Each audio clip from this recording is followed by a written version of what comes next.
Morning students, आज की bio की क्लास स्टार्ट करते हैं। पिछली क्लास में हमने आरएच विटेकर का वर्गीकरण जो था वो स्टार्ट कराया था। उसमें आरएच विटेकर के वर्गीकरण में हमने क्लासिफिकेशन में आपको पूरे पॉइंट्स क्लियर कर दिए थे, जिसमें हमने 5 जगह वर्गीकरण में मोनेरा बताया था, जिसमें बैक्टीरिया आपके उसके पार्ट्स बता दिए। सेकेंड में आपको प्रोटेस्टा बता दिया, जिसके अंतर्गत प्रोटेजा यानी यूनिसेलुलर जो एनिमल्स है उनकी डिटेल्स हम बता चुके हैं। तीसरा आपका फंगस वाला जो टॉपिक है वो आपका क्लियर हो चुका है। 4 प्रकार के हमने फंगस आपको पढ़ा दिए। चौथा हमने आपको प्लांटी जो था वो कंप्लीट करा दिया। 5वां आपका जंतु जगत, वो चौथा और 5वां जो टॉपिक है वो नेक्स्ट चैप्टर्स जो आपके क्लियर होंगे उनमें पूरे टॉपिक्स आएंगे। आज का जो हमारा टॉपिक बच रहा है वो है वायरस, विरोइड और विरोन। ठीक है, वायरस, विरोइड और prion lichen, prion and lichen, ये 4 हमारे छोटे छोटे से टॉपिक हैं। आरएच विटेकर द्वारा जो वर्गीकरण दिया था उसमें लाइकेन एक अकोशिकीय जीव है, जैसे वायरस, विरोइड और प्रियन का उल्लेख इसके अंतर्गत किया गया है। इसका जो सिंपल है वो यहाँ पर इसमें स्ट्रक्चर थोड़ा सा दे रखा है। ये आपने इन सभी जीवों को कभी ना कभी जुकाम, खांसी जो होते हैं इन सबके संपर्क में आए होंगे। आप जानते हैं कि इनका जितने भी जो ये जीव जंतु हैं जीवों पर किस प्रकार प्रभावित करते हैं या कैसे इनसे रोग उत्पन्न होते हैं। जनरली तौर पर हम आज सबसे पहले बात करते हैं वायरस की। बहुत सारी ऐसी बीमारियां हैं जो वायरस के इन्फेक्शन से होती हैं। ठीक है, वास्तव में ऐसा माना जाता है कि जो वायरस है उसमें जीवन है ही नहीं, यानी रियल जो लाइफ है वो उसकी है ही नहीं। और यदि हम देखें तो वायरस एक एनवायरमेंट में ही वर्क करता है, यानी सजीव कोशिका के संपर्क में आएगा तभी काम करता है, अन्यथा ये काम नहीं करता है। वायरस एक अकोशिकीय जीव है जिसकी संरचना सजीव कोशिका के बाहर, यदि हम किसी ऐसे एनवायरमेंट में रखते हैं जहां पर सजीव उसके संपर्क में नहीं है तो एक व्हाइट क्रिस्टल फॉर्म होता है, यानी एक एयर टाइट डब्बा में हम उसको बंद करके रख सकते हैं। एक बार जब ये कोशिका को संक्रमित अगर कर देता है तो उस कोशिका में मेजबान की भांति कोशिका की मशीनरी का उपयोग करता है और अपनी ही प्रतिकृति को लगातार बनाता जाता है, जिससे जो व्यक्ति होता है वो वायरल के इन्फेक्शन से उसके अंदर हो जाता है और वो रोगग्रस्त हो जाता है। क्योंकि ये सजीव के संपर्क में आने पर ही सक्रिय होता है और अगर सजीव के संपर्क में नहीं आएगा तो निर्जीव की भांति होता है, इसलिए इसको सजीव और निर्जीव के बीच की कड़ी मानते हैं। ठीक है, सजीव और निर्जीव। अब यानी ये सजीव और निर्जीव दोनों की भांति ही काम करता है। सजीव कब होगा? जब किसी सजीव कोशिका के संपर्क में आएगा, यदि संपर्क में नहीं है तो वो एक निर्जीव की भांति ही व्यवहार करेगा, इसलिए दोनों को इनके बीच की कड़ी भी मानते हैं। वायरस का अर्थ है विष और विषलता, यानी तरल पदार्थ। कौन सा? एक जो हानिकारक एक पदार्थ जो क्या करता है, विष को उत्पन्न करता है। सबसे पहले डिमित्री इवानोविच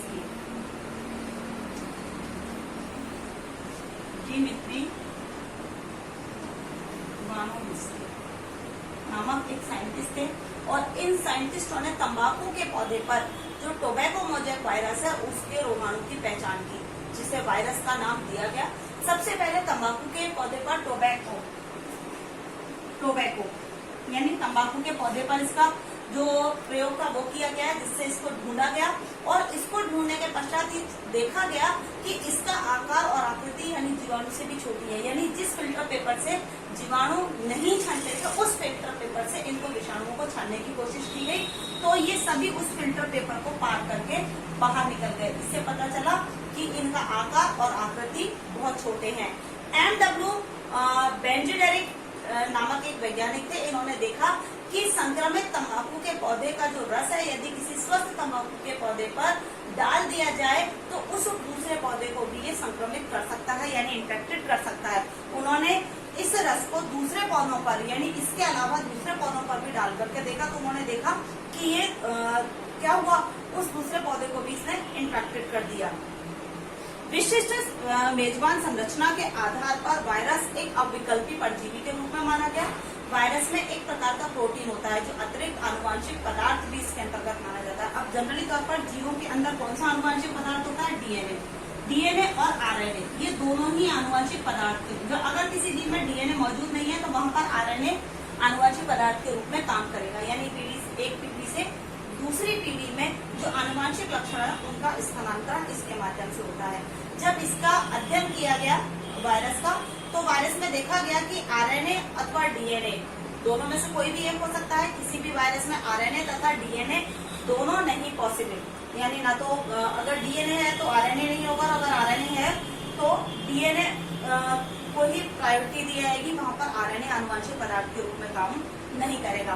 सभी पौधे वायरस में जितने भी होते हैं वायरस में एक लड़ी वाला आरएनए पाया जाता है, यानी सिंगल।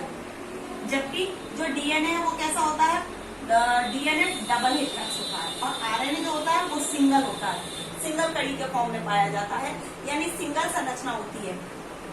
जो बैक्टीरिया है वो बैक्टीरिया वाला जो वायरस है, यहाँ पर हम जनरली बात करें, ये जीवाणुभोजी होता है। जीवाणुभोजी यानी इसमें दोहरी लड़ी वाले डीएनए वायरस पाए जाते हैं, और प्रोटीन का आवरण इसके ऊपर पाया जाता है जिसको हम कैप्सिड कहते हैं, और ये एक छोटी इकाई होती है जिसको हम कैप्सोमियर भी कहते हैं। एक स्ट्रक्चर यहाँ पर जीवाणुभोजी का आपको बता करके बता देती हूँ। ये जो इसका जो स्ट्रक्चर है वो ऊपर से थोड़ा सा डायमेंशनल शेप का होता है, कुछ इस तरीके से इसका स्ट्रक्चर, ठीक है। ये इसका बॉडी का ये टॉप वाला पार्ट है इसका,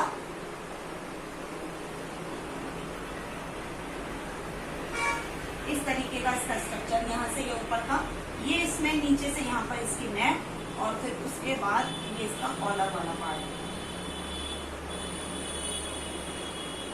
ठीक है। यहाँ से एक इसमें एक प्लेट जैसी संरचना निकलती है इस तरीके से, ये इसके स्टैंड भी हम इसको कह सकते हैं। और फिर इसमें से उसके बाद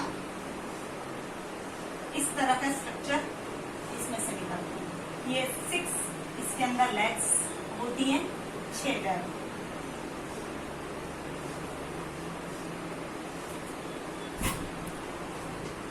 सिक्स लेग्स इसके अंदर पाई जाती हैं।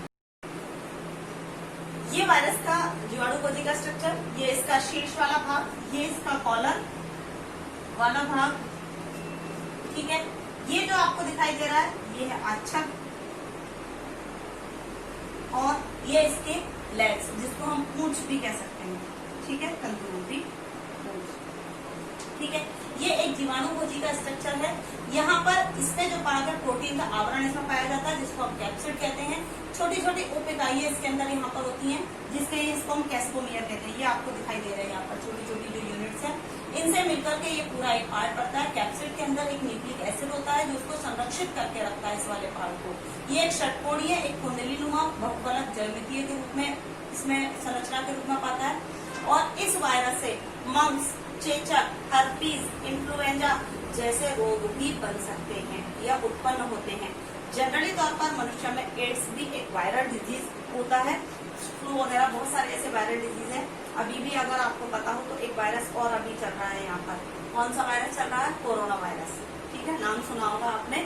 और अभी उस कोरोना वायरस में इतना इन्फेक्टेड है कि वो किसी भी बॉडी के अंदर चला जाता है, उसकी इम्यूनिटी पावर को डैमेज कर देता है और इन्फेक्शन हो जाए ज्यादा बॉडी के अंदर, क्योंकि ये लंग्स को इन्फेक्टेड करता है तो सांस लेने में तकलीफ होने लगती है और जो फेफड़े हैं वो सही तरीके से काम नहीं करते हैं, जिसकी वजह से जो व्यक्ति है उसकी डेथ भी हो जाती है सांस लेने में। पौधों में मोजेक बनाना, पत्तियों का मुड़ जाना, पुंचर होना, उनकी पत्तियों का पीला होना, शिरा का स्पष्ट और अनस्पष्ट होना, बौना होना, ये सब क्या है? इस वायरस के इन्फेक्शन के कारण ही होते हैं।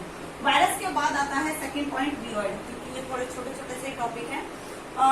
T.O. डायनर नाम के एक वैज्ञानिक थे जिन्होंने संक्रमक जो थे एक संक्रमक का कारण खोजा जो वायरस से भी छोटा होता है। यानी हम कह रहे थे कि वायरस तो जीवाणु से भी छोटा है, लेकिन वायरस से भी छोटा एक और जीव है जिसको नाम दिया उन्होंने यहाँ पर वीरोइड। वीरोइड आलू में स्पिंडल ट्यूमर नामक रोग उत्पन्न करता है और इसके अंदर आरएनए एक प्रोटीन के आवरण के रूप में पाया जाता है जो वायरस में भी पाए जाते हैं। और इनका इसीलिए इनको वीरोइड नाम दिया गया, क्योंकि ये वायरस से मिलता जुलता है, वायरस जैसा है, इसलिए इसको वीरोइड नाम दिया।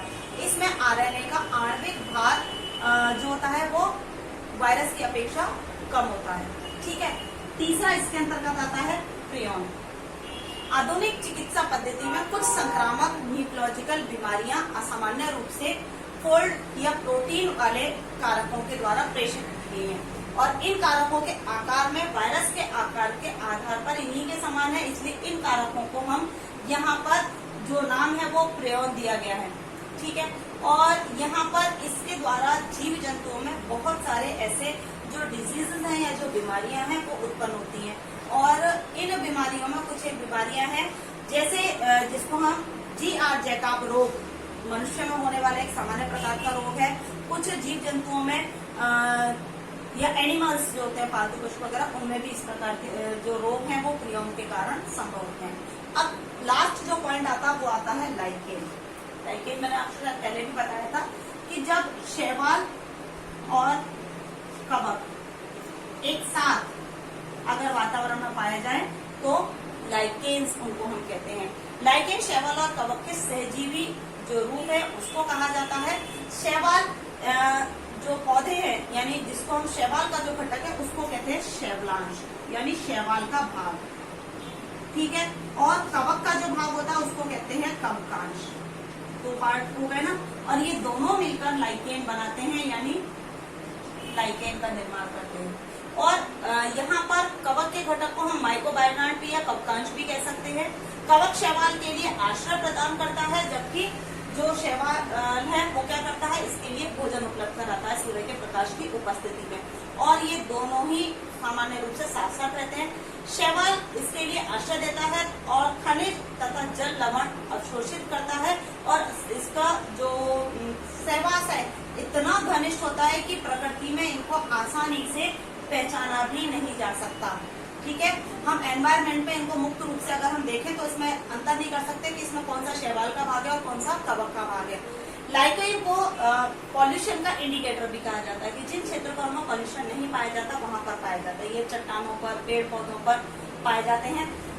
इसको लाइकेन को पत्थर पुष्प के नाम से भी जाना जाता है। पत्थर पुष्प ये चट्टानों पर रहते हैं और चट्टानों पर फूलों जैसे दिखाई देते हैं लाइकेन और जो शैवाल है, ठीक है। आज की हमारी जो क्लास है इसमें मैंने आपको ये शॉर्ट पॉइंट्स वायरस, वीरोइड, ग्रियोन और शैवाल छोटे छोटे पॉइंट से ये क्लियर करा दिए। इसी के साथ हमारा ये चैप्टर कंप्लीट हुआ लेसन 2।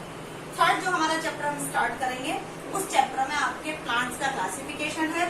4 टाइप्स के उसके अंदर प्लांट दिए गए हैं और उन प्लांट्स में जो नाम दिए हैं वो थैलोफाइटा,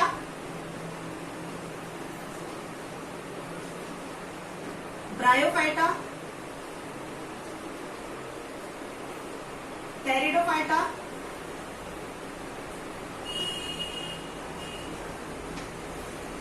एंजियोस्पर्म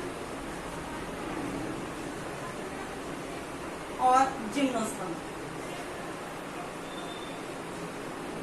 ठीक है। ये 5 पार्ट हैं। नेक्स्ट क्लास में हम आपको ये स्टार्ट कराएंगे जिसमें हम प्लांट्स के डिफरेंट पार्ट्स, उनके लाइफ साइकिल के बारे में आपको स्टडी कराएंगे। आज की क्लास इतनी ही है। Thank you. छोटी क्लास है।